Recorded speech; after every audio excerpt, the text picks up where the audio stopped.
Bonjour à toutes et à tous. Alors pour cette nouvelle vidéo, on va revenir sur les 5 principaux points à mettre en place pour vous permettre d'avoir une marque employeur digne de ce nom en 2023. On va faire court, concis. L'objectif est de vous donner les champs d'action sur lesquels travailler en priorité. Et en fin de vidéo, on vous donnera les 5 mauvaises pratiques à éviter. C'est Nico, le barbu qui parle RH. J'accompagne depuis plus de 10 ans entreprises et RH dans la quête de leurs nouveaux talents. Mon seul objectif, vous accompagner vers un nouveau monde du recrutement.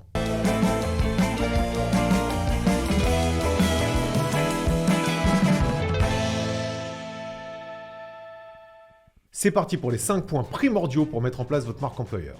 Le premier point, c'est le why. On le dit toujours, start with a why. Le why correspond à l'aventure, à l'ADN, à la culture, à votre réelle raison d'être. Si vous ne connaissez pas votre why, naturellement, vous ne pourrez pas embarquer vos candidats ni vos collaborateurs dans votre aventure. C'est la base de la base. Sachez qui vous êtes pour pouvoir embarquer les autres. En 2, travaillez vos personas. On ne cesse de le répéter. Les personas sont ultra importantes. Comment vous voulez communiquer correctement à des candidats ou comment vous voulez vous adresser correctement à vos collaborateurs si vous ne savez pas réellement qui ils sont. Travailler vos personas, c'est savoir à qui vous allez vous adresser, savoir quelle est votre cible prioritaire, votre cible secondaire. La connaître, c'est connaître ses motivations, c'est connaître ses buts, c'est connaître ses freins, c'est connaître ses peurs et c'est également connaître ses zones de confort. Vous connaîtrez les canaux sur lesquels vous pourrez les toucher et vous connaîtrez leurs motivations, donc le message à leur transmettre. Travailler vos personas, c'est primordial. En 3, le feedback. Le feedback est ultra important, que ça soit un feedback candidat ou que ça soit un feedback collaborateur. Car oui, on le sait, la marque employeur, le travail de la marque employeur, c'est aussi bien l'attractivité recruteur que la fidélisation collaborateur. Et dans ce sens, récupérer le feedback des candidats et des collaborateurs est ultra important. Il faut absolument que vous intégriez dans votre expérience candidat, dans votre process de recrutement, un moment où vous récupérez le feedback du candidat.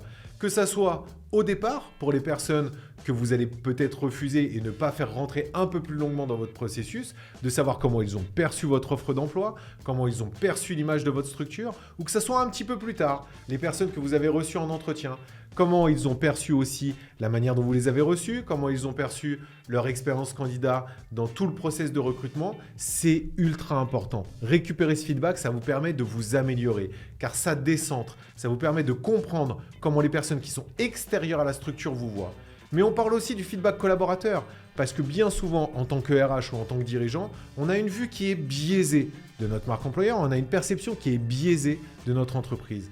Essayez de récupérer le feedback des collaborateurs pour voir comment ils voient l'entreprise, mais également comment ils perçoivent l'image renvoyée par l'entreprise est ultra important pour la travailler correctement. En 4, il faut que vous puissiez être conscient et savoir quel contenu vous êtes en mesure de créer. Est-ce que vous pouvez faire des vidéos salariés? Est-ce que vos salariés sont prêts à être pris en photo, à être pris en vidéo? Est-ce que vous pouvez montrer l'envers du décor? Est-ce que vous avez des secrets à ne pas dévoiler? Qu'est-ce que la direction est prête à faire comme type de contenu? Est-ce qu'elle veut se mettre en avant? Est-ce qu'elle veut moins se mettre en avant? Est-ce qu'on va pouvoir vraiment humaniser ou non? Est-ce qu'on a les compétences pour le faire? Tout ça, c'est ultra important. On ne travaille pas sa marque employeur en se disant « Tiens, c'est super, j'ai vu que ça marchait, qu'on pouvait faire des top vidéos sur TikTok alors que vous n'avez personne pour pouvoir faire ces vidéos TikTok. » On ne va pas pouvoir dire « Tiens, j'ai vu que montrer l'envers du décor, montrer ce qu'on fait au quotidien, ce que nos collaborateurs font au quotidien, c'est ultra intéressant, on va le faire. » Alors que vous travaillez dans le secteur de la défense par exemple et que vous n'avez absolument pas le droit de montrer le quotidien de vos collaborateurs. Il faut que vous soyez conscient du contenu que vous pouvez faire, que vous avez le droit de faire pour pouvoir vous créer une stratégie de marque employeur qui soit adaptée à votre entreprise. C'est pas parce qu'on a envie de faire quelque chose que nécessairement on peut le faire ou qu'on doit le faire. Tout travail de la marque employeur est obligatoirement adapté à votre entreprise. En 5, il faut que vous sachiez quelles ressources vous pouvez mettre en place. C'est peut-être le point le plus important. Trop souvent, des entreprises se disent « Tiens, je vais travailler ma marque employeur », mais en même temps ne veulent mettre aucune ressource en face. Vous avez besoin de ressources, qu'elles soient matérielles ou qu'elles soient humaines. La marque employeur, c'est un vrai travail. C'est un travail sur le long terme. C'est quelque chose qui va jouer sur votre image, qui va travailler votre image. Et votre image, elle sera aussi importante pour votre attractivité candidat, pour votre fidélisation collaborateur ou même pour votre attractivité client, pour votre image business. Travailler la marque employeur, ça n'est pas juste un mot, ça n'est pas juste un passe-temps, c'est vraiment quelque chose qu'il faut faire en profondeur. Il faut savoir que les RH ne peuvent pas gérer de manière opérationnelle la marque employeur. Si les RH doivent être aptes à travailler la stratégie, c'est une chose. Ils ne sont ni des community managers, ni des créas. Il faut savoir qu'on ne laisse pas le travail de sa marque employeur à un alternant. Non seulement l'alternant n'a pas forcément toutes les capacités pour le faire, mais en plus très souvent l'alternant va être là pendant 1 an et ensuite va repartir. Le travail de la marque employeur, c'est quelque chose qu'il faut prendre au sérieux et qu'on travaille sur le long terme. Il faut faire comprendre au marketing que la marque employeur joue également sur le business. Trop souvent, les services marketing sont happés par le marketing en tant que tel et laissent les RH de côté. Sauf qu'ils oublient que l'humain, que la mise en avant de l'humain est ultra important pour le business. Donc il faut leur faire comprendre parce que du coup, ça peut devenir des gros alliés dans ce travail de la marque employeur. Et enfin, mettez du budget en face de votre travail de la marque employeur. Arrêtez de l'avoir au rabais. Ça ne veut pas dire que pour toutes les entreprises, il faut mettre des dizaines de milliers d'euros, mais ça veut dire qu'en fonction de la taille de votre structure et en fonction du niveau de qualité et de professionnalisme que vous devez montrer, vous devez mettre le budget en face. On ne travaille pas sa marque employeur si on n'a pas les ressources à mettre en face. Ça sera pire que tout. Alors on vous dit de le faire, c'est une chose, mais si vous n'avez pas de quoi le faire, ne le faites pas.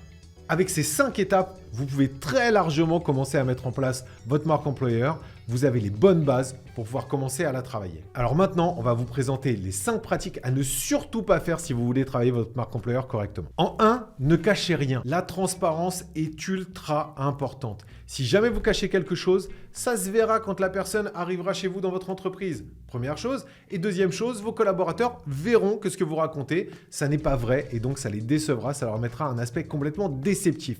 Ne cachez rien. La transparence est une bonne pratique, le fait de la cacher en est une très mauvaise. En 2, la marque employeur, ça n'est pas l'image des dirigeants. Même si le storytelling d'une entreprise est important, les dirigeants ne doivent pas être la seule image de la marque employeur. Au contraire, la marque employeur doit montrer les salariés, doit montrer les collaborateurs. C'est non seulement une manière de les valoriser, de les mettre en avant, mais c'est aussi une manière de montrer aux candidats l'envers du décor et de leur montrer dans quelle aventure ils vont entrer et ce qu'ils vont faire au quotidien. En 3, ne faites pas de contenu médiocre. Si vous ne savez pas faire, ne faites pas.